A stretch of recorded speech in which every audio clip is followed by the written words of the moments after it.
वास्तव में इन सड़कों पे ही चल के लोकतंत्र मजबूत होगा। निलंबन के बाद पहली बार राहुल गांधी जी आज प्रेस के सामने आए और बहुत ही निर्भीक होकर उन्होंने अपनी बात कही। निर्भीक इसलिए कहना जरूरी है कि पूरा सत्ता और सरकार डराने पे लगी हुई है और उस डर से न डरने पर निर्भीक ही कहा जाएगा। तो उन्होंने मूल सवाल दागे कि मसला निलंबन का मोदी अडानी संबंधों पे है और भाजपा अडानी को प्रोटेक्ट कर रही है, इसका मतलब है कि रिश्ता कुछ है। और एक बात उन्होंने बड़ी मजेदार कही कि मैं माफी क्यों मांगू, मेरा नाम गांधी है, सावरकर नहीं है।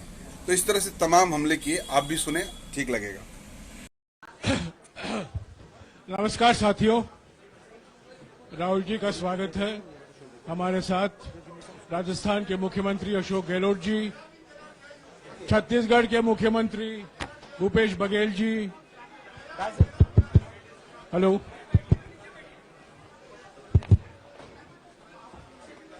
डॉक्टर अभिषेक सिंघवी और हमारे संगठन के महामंत्री केसी वेणुगोपाल जी मौजूद हैं। मैं राहुल जी से गुजारिश करूंगा, वो पहले आपको संबोधित करेंगे, बाद में आपका सवाल जवाब देंगे। राहुल जी। नमस्कार। मैंने आप सब से काफी बार बोला है कि हिंदुस्तान में लोकतंत्र पर आक्रमण हो रहा है और इसका हमको हर रोज नए नए उदाहरण मिल रहे हैं। सवाल मैंने एक ही पूछा था,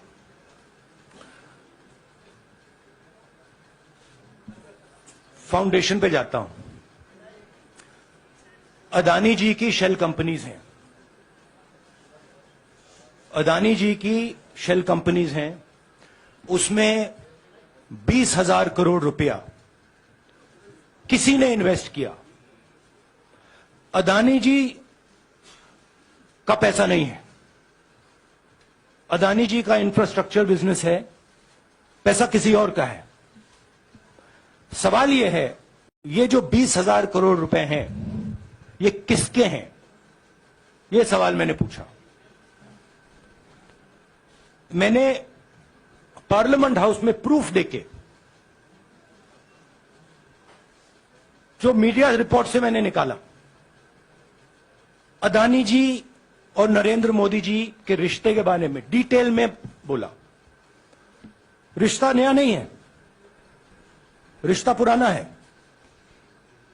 जब नरेंद्र मोदी जी गुजरात के सीएम बने थे तब से रिश्ता है और उसके बहुत सारे पब्लिक प्रूफ्स हैं। हवाई जहाज में मैंने फोटो दिखाई, नरेंद्र मोदी जी बड़े कंफर्ट में बैठे हुए थे अपने दोस्त, अपने मित्र के साथ। पार्लियामेंट में मैंने दिखाई। यह सवाल मैंने पूछा। फिर मेरी स्पीच को एक्सपंज किया गया। मैंने स्पीकर को डिटेल चिट्ठी लिखी, पॉइंट बाय पॉइंट, कि मैंने कहा कि एयरपोर्ट्स अदानी जी को रूल बदल के दिए गए हैं। ये लीजिए रूल की कॉपी जिसको बदला गया है। चिट्ठी लिखी, कोई फर्क नहीं पड़ा। फिर मेरे बारे में मंत्रियों ने पार्लियामेंट में झूठ बोला कि मैंने विदेशी ताकतों से मदद मांगी। मैंने ऐसी कोई बात नहीं की है। मैंने कहा स्पीकर से, मैंने जाके कहा, स्पीकर सर, पार्लियामेंट का नियम है कि अगर किसी मेंबर पर कोई एक्यूजेशन लगाता है तो उस मेंबर को जवाब देने का हक होता है। मैंने एक चिट्ठी लिखी, उस चिट्ठी का जवाब नहीं आया। दूसरी चिट्ठी लिखी, उस चिट्ठी का जवाब नहीं आया। फिर मैं स्पीकर के चेंबर में गया। मैंने स्पीकर सर से कहा, स्पीकर सर, ये कानून है, ये रूल है, इन्होंने झूठा आरोप लगाया है, मुझे आप बोलने क्यों नहीं दे रहे हैं? स्पीकर सर मुस्कुराते हैं, कहते मैं नहीं कर सकता। और फिर उसके बाद आपने सबने देखा क्या हुआ। सवाल पूछना मैं बंद नहीं करूंगा। नरेंद्र मोदी जी का अदानी के साथ क्या रिश्ता है और 20,000 करोड़ रुपए किसके हैं, मैं पूछता जाऊंगा। मुझे कोई डर नहीं लगता इन लोगों से। और अगर ये सोचें कि मुझे डिस्क्वालीफाई करके, धमका के, जेल में डाल के मुझे बंद कर सकते, नहीं, मेरी वो हिस्ट्री नहीं है। मैं हिंदुस्तान के लोकतंत्र के लिए लड़ रहा हूं और मैं हिंदुस्तान के लोकतंत्र के लिए लड़ता रहूंगा। किसी चीज से नहीं डरता हूं, यह सच्चाई है। अब आप सवाल पूछिए। एक एक करके से आते हैं। आपकी दादी भी डिस्क्वालीफाई हुई, जनता के बीच गई, आप सत्ता में वापस आए। आज के दौर में राहुल गांधी भी डिस्क्वालीफाई हो गए हैं क्योंकि तमाम आपने इश्यूज को उठाया, चीन के इश्यूज को उठाया। क्या राहुल गांधी भी जनता के बीच में जाएंगे और वही वापसी फिर से करेंगे? राहुल गांधी भारत जोड़ो यात्रा में 4.5 महीने जनता के बीच में रहेंगे और वो मेरा काम है, वो मैं करता जाऊंगा। हाँ जी, अनवर। आज के हिंदुस्तान में जो पहले राजनीतिक पार्टियों को सपोर्ट मिलती थी, मीडिया से मिलती थी, बाकी इंस्टीट्यूशन से मिलती थी, वो नहीं मिलती है। तो ऑपोजिशन की पार्टीज को एक ही रास्ता है, जनता के बीच में जाने का। हाँ जी, अनवर। सर, भारतीय जनता पार्टी ने आप पर ओबीसी समुदाय के अपमान का आरोप लगाया है। इस पर आप क्या जवाब देना चाहेंगे भारतीय जनता पार्टी को? मैं पिछले भारत जोड़ो यात्रा में, आप मेरी कोई भी स्पीच देख लीजिए, मैं वहां कह रहा हूं सब समाज एक हैं, सबको एक साथ चलना चाहिए, भाईचारा होना चाहिए, नफरत नहीं होनी चाहिए, हिंसा नहीं होनी चाहिए। तो मेरी पोजीशन बिल्कुल क्लियर है। ये ओबीसी का मामला नहीं है, ये नरेंद्र मोदी जी और अदानी जी के रिश्ते का मामला है। 20,000 करोड़ रुपए जो अदानी जी को पता नहीं कहां से मिले, उसके बारे में मैं सवाल पूछ रहा हूं और उसका जवाब चाहिए। बीजेपी ध्यान को भड़काने की कोशिश करती है, कभी ओबीसी की बात करेगी, कभी विदेश की बात करेगी, कभी कुछ और बात करेगी, कभी डिस्क्वालिफिकेशन की बात करेगी, मगर सवाल यही है 20,000 करोड़ रुपए, $3 बिलियन किसका था? संजय मिश्रा। और वो अदानी का पैसा नहीं हो सकता। संजय मिश्रा।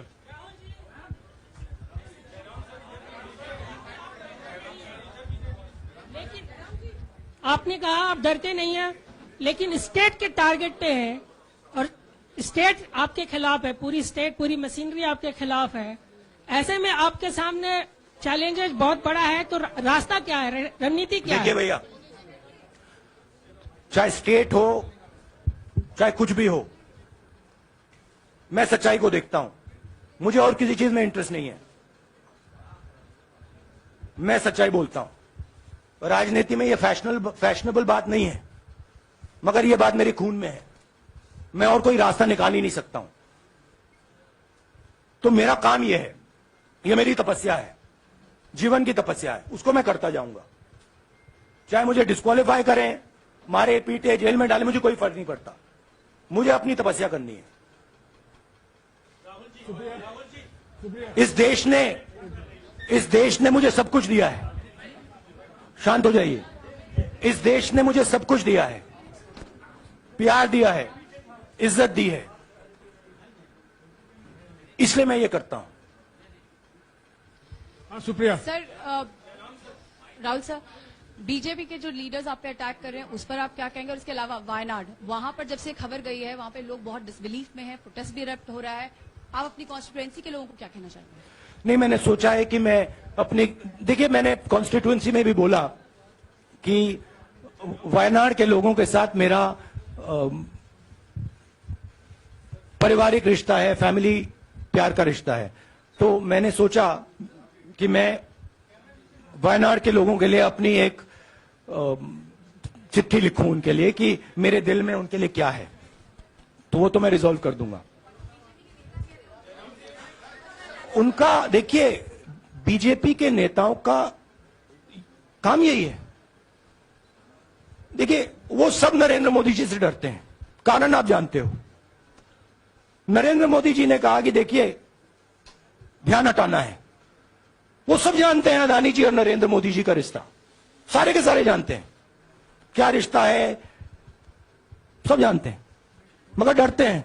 तो अगर नरेंद्र मोदी जी ने उनसे कहा कि भैया ध्यान उधर करो, ध्यान उधर करेंगे। मगर सवाल यही है 20,000 करोड़ रुपए किसका है? हाँ जैनेंद्र राहुल जी पूरी कांग्रेस पार्टी, सर पूरी कांग्रेस पार्टी ये कह रही है कि आप चाहे वो गुजरात की कोर्ट ने आपको सजा सुनाई या आपका निलंबन हुआ, ये सब कुछ केंद्र सरकार प्रधानमंत्री के इशारे पर हो रहा है। लेकिन बीजेपी कह रही है कि कानून ने अपना काम किया है। तो जो ये दलील है कि कानून ने आपको सजा दी है और उसी की वजह से आपका निलंबन भी हुआ है, इस पर आप क्या देखिए, लीगल मैटर है, पर ये हुआ है? लीगल मैटर है। मैं हिंदुस्तान के लीगल सिस्टम को रिस्पेक्ट करता हूं। मैं लीगल मैटर पे इस प्रेस कॉन्फ्रेंस में बात नहीं करना चाहता हूं। हाँ संजीव, अगर आपके लीगल सवाल होंगे तो आप हमारी लीगल टीम से पूछ लीजिए। Sanjeev 1 minute Sanjeev.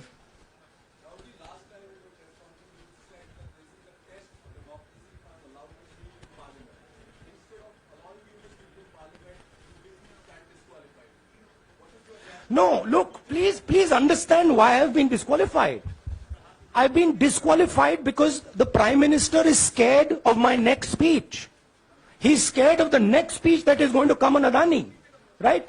I've seen it in his eyes. So he's terrified of the next speech that is going to come, and they don't want that speech to be in Parliament. That's the issue. That is why, first the distraction, now the disqualification. Please don't be confused about this matter. There is a deep relationship between Narendra Modi ji and Mr. Adani. There is a question. 20,000 crore rupees have suddenly arrived in Mr. Adani's shell companies. Where has this money come from? Whose money is it? It is, some of these companies are defense companies. Why is the defense ministry not asking this question? Why is the defense ministry not asking the question? But please explain to us, whose money is this that is being spent on our drone development, that is being spent on our missile development, that is being spent on our ordnance production? Why is the defense ministry not asking this question? हाँ मंजरी please, एक minute मंजरी।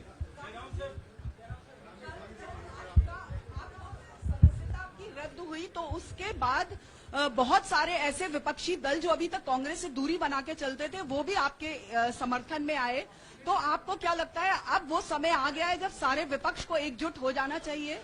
मैं उन सब विपक्षी दलों का धन्यवाद करता हूं कि उन्होंने इस बात में हमारी सपोर्ट की और हम सब मिलके काम करेंगे।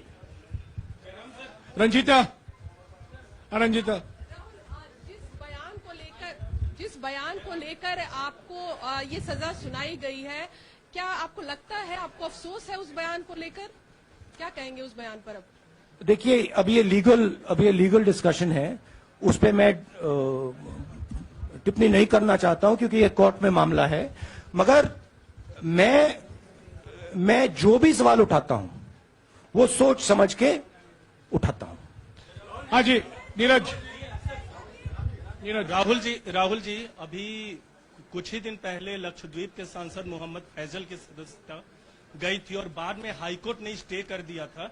अभी उनकी मेंबरशिप रीइंस्टेट नहीं हुई है। देखिए, सुन लीजिए। हाँ। राहुल जी सुन लीजिए, अभी उनकी सदस्यता रीइंस्टेट नहीं है, लेकिन चुनाव आयोग ने चुनाव की घोषणा करने के बाद उसे रोक दिया था। अगर ऊपरी अदालत से आपको स्टे मिलता है तो आपको उम्मीद है कि लोकसभा स्पीकर भी आपकी सदस्यता को बहाल कर देंगे? मुझे उम्मीद में कोई इंटरेस्ट नहीं है। चाहे मुझे सदस्यता मिले ना मिले, मैं अपना काम करूंगा। अगर ये मुझे परमानेंटली डिस्क्वालीफाई कर दें तो भी मैं अपना काम करूंगा। अगर मुझे रीइंस्टेट कर दें तो भी मैं अपना काम करूंगा। मुझे कोई फर्क नहीं पड़ता मैं पार्लियामेंट के अंदर हूं या बाहर हूं, कहां हूं। मैंने आपसे कहा मुझे अपनी तपस्या करनी है, मैं उसको करके दिखाऊंगा। आपके लिए नहीं, अपने लिए। रवि एक मिनट रमन। हाँ। एक मिनट रमन।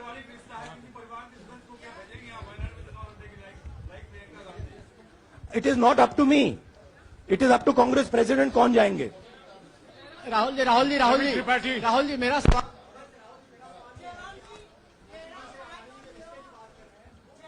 आपके यहाँ बैठे हैं, हाँ। दोनों मुख्यमंत्रियों का भी अडानी जी से रिश्ता है, उनके साथ लेन देन का मामला, उसका कहा कि धंधे का मामला है, लेकिन क्या धंधे का मामला क्या बात कर रहे हैं? ये धंधा रोकेंगे ये लोग? जिनके पास जो भी स्टेट का उनके साथ नाता है, जो भी बिजनेस चल रहा है, वो बिजनेस रोका जाएगा क्या? देखिए, सिंपल सी बात है, आप डिस्ट्रैक्ट करने की कोशिश मत कीजिए। 20,000 करोड़ रुपए अदानी जी की शेल कंपनीज में कहां से आए? आप इंक्वायरी कीजिए। अगर बात निकली कि हमारे चीफ मिनिस्टर का पैसा है तो इनको जेल में डाल दीजिए। अगर बात निकली तो किसी और का पैसा है तो उसको जेल में डालिए। Siddharth sir, Rahul sir, please madam, 1 minute. Madam आप लोकतंत्र को समझिए। ये जो पैनिक रिएक्शन इन्होंने किया है नरेंद्र मोदी जी ने, इससे सबसे ज्यादा फायदा मिलेगा विपक्ष को। ये इन्होंने हमें हथियार पकड़ा दिया है। ये आप बात समझिए। ये मोदी जी पैनिक में आ गए कि बात निकल जाएगी, ये 20,000 करोड़ रुपए किसके हैं, डर गए, घबरा गए, इन्होंने पूरा सीक्वेंस शुरू कर दिया। ये विपक्ष को सबसे बड़ा इन्होंने हथियार दिया है राहुल जी, क्योंकि जनता के माइंड में अब एक सवाल आ गया है कि जनता जानती है कि अदानी जी भ्रष्ट व्यक्ति है। अब जनता के माइंड में यह सवाल उठा है कि इस भ्रष्ट व्यक्ति को हिंदुस्तान का प्रधानमंत्री क्यों बचा रहा है। यह मतलब अब सब कुछ बीजेपी के लोग, नरेंद्र मोदी जी सब कुछ इस व्यक्ति को बचाने के लिए क्यों कर रहे हैं। दूसरा सवाल, बीजेपी के लोगों ने कहा कि अदानी पर आक्रमण देश पर आक्रमण है। मतलब इनके माइंड में देश अदानी है और अदानी देश है। बात समझिए। राहुल जी, मेरा सवाल आपसे ये है कि जब आप ये फैसला सामने आया, आपको मैक्सिमम पनिशमेंट जो है इसमें जो हो सकती है वो आपके लिए मुकर्रर की गई। इस बीच कई लोगों ने ये भी कहा, आपके पार्टी के भी एक सांसद ने कहा कि कम से कम जज को ये देखना चाहिए था कि सामने जो शख्स है वो एक गांधी परिवार से आता है। इस पर आप क्या कहेंगे? और आपको लगता है मैक्सिमम पनिशमेंट जो है आपके केस में, मैक्सिमम पनिशमेंट आपके लिए मुकर्रर की गई, क्या आपको इसके पीछे क्या कहना है आपका? वही मैंने कहा, अगर डिस्ट्रैक्शन करना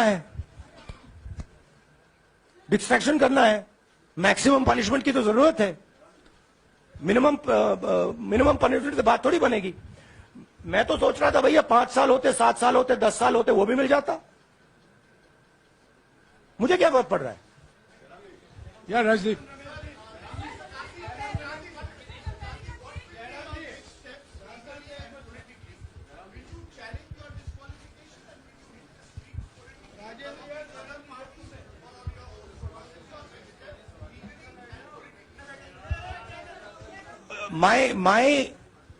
I have only one step, and that step is to fight for the truth in this country and to defend the democratic nature of this country that is under. Please let me finish, Rajdeep, unless you want to answer it for me. You do that also sometimes. Yeah. So my job, as I see it, is to defend the democratic nature of this country. And I will do whatever I have to do to defend the democratic nature of this country. What does that mean? That means defending the institutions of this country. That means defending the voice of the poor people of this country. That means telling the people of this country the truth about people like Mr. Adani, who are basically exploiting the relationship they have with the Prime Minister. Yeah, Pallavi,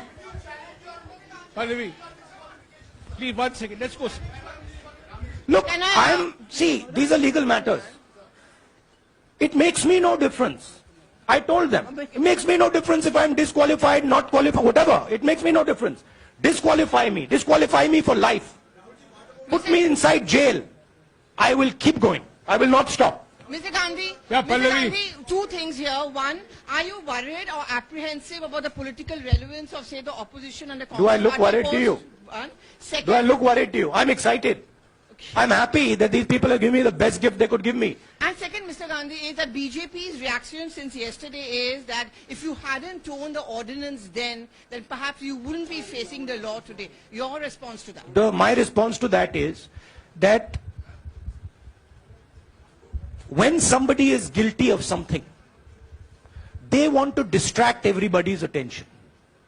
Right? If you catch a thief, the first thing he says is, I didn't do it. The second thing he says, look there, look there, look there, look there. Right? That's what the BJP is doing. We have caught 20,000 crore rupees entering Mr. Adani's companies. Nobody knows whose money that is. That money cannot be Mr. Adani's money. He does not generate this type of money. So that money has come from someone. All this, OBC, disqualification, anti-national, all this is to distract from the panic that the Prime Minister is feeling. That his relationship with Mr. Adani is going to be exposed. Let me tell you, that relationship is going to be exposed. Nobody is going to stop that. It is going to happen. Because the opposition is going to press this thing until we find the answer. हाँ रवि सिसोदिया जी को दे दो। राहुल जी जो judgement आया उसको लेकर BJP ने उसको किया है कि आपने ओबीसी का अपमान किया। पूरे देश में प्रेस कॉन्फ्रेंस करने की तैयारी कर रहे हैं कि आपने ओबीसी का अपमान किया था। भैया देखिए, पहला आपका अटेम्प्ट वहां से आया, दूसरा आपका अटेम्प्ट यहां से आया, तीसरा आपका अटेम्प्ट यहां से आया। आप इतनी डायरेक्टली बीजेपी के लिए क्यों काम कर रहे हो? थोड़ी डिस्कशन से करो यार, थोड़ा घूम घाम के पूछो। क्या आपको ऑर्डर दिया है क्या? देखो मुस्कुरा रहे हैं। घूम घाम मैं आपको उदाहरण देता हूं, आप थोड़ा घूम घाम के निकाल नुकुल बोलो। देखो ऐसे बोलो पहले, राहुल जी, हाँ तो please if you want to work for the BJP, then bring a BJP flag symbol here and put it on your chest. Then I'll answer you the same way I answer them. Don't pretend to be a press man. Vikrant, Rahul ji, हवा निकल गई। Rahul ji, BJP के लोग बार बार ये बात कहते हैं कि आपने जब विदेश में जाके भाषण दिया तो उन्होंने कहा माफी मांग लेते। अभी कहा कि कोर्ट में आपसे कहा गया माफी मांग लेते। तो जब ये लोग कहते हैं राहुल गांधी माफी मांग लेते, तो राहुल गांधी क्या सोचते हैं? राहुल गांधी सोचता है मेरा नाम सावरकर नहीं है, मेरा नाम गांधी है। गांधी किसी से माफी नहीं मांगता। और मैंने कहा, पार्लियामेंट हाउस में कहा कि भैया मुझे बोलने दीजिए ना, एक बार तो बोलने दीजिए। 2 बार चिट्ठी लिखी, तीसरी बार मैं पर्सनली स्पीकर से जाके कहता हूं, स्पीकर सर प्लीज, आप डेमोक्रेसी के लोकतंत्र के आप प्रोटेक्टर हैं, मुझे बोलने दीजिए। मुस्कुरा के कहते हैं भैया मैं तो नहीं कर सकता। आप नहीं कर सकते तो कौन कर सकता है? शायद मुझे जाके मोदी जी से पूछना पड़े, वो तो करने नहीं देंगे। तो मेरा जो पॉइंट है, इस देश में लोकतंत्र खत्म हो गया है। इस देश के लोग जो इनके दिल में है, हमारे दिल में है, बोल नहीं सकते हैं। इस देश के इंस्टीट्यूशन पर आक्रमण हो रहा है। और उस आक्रमण का मैकेनिज्म क्या है? उस आक्रमण का मैकेनिज्म नरेंद्र मोदी जी और अदानी जी का रिश्ता है, वो फाउंडेशन है। मैं नरेंद्र मोदी जी पर सवाल नहीं पूछ रहा हूं, मैं अदानी जी पर सवाल पूछ रहा हूं। बीजेपी अदानी जी को क्यों प्रोटेक्ट कर रही है? आप नरेंद्र मोदी जी को प्रोटेक्ट कीजिए। मैं अदानी जी पे पूछ रहा हूं, आप अदानी जी को क्यों प्रोटेक्ट कर रहे हो? आप इसलिए अदानी जी को प्रोटेक्ट कर रहे हो क्योंकि आप ही अदानी हो। Thank you.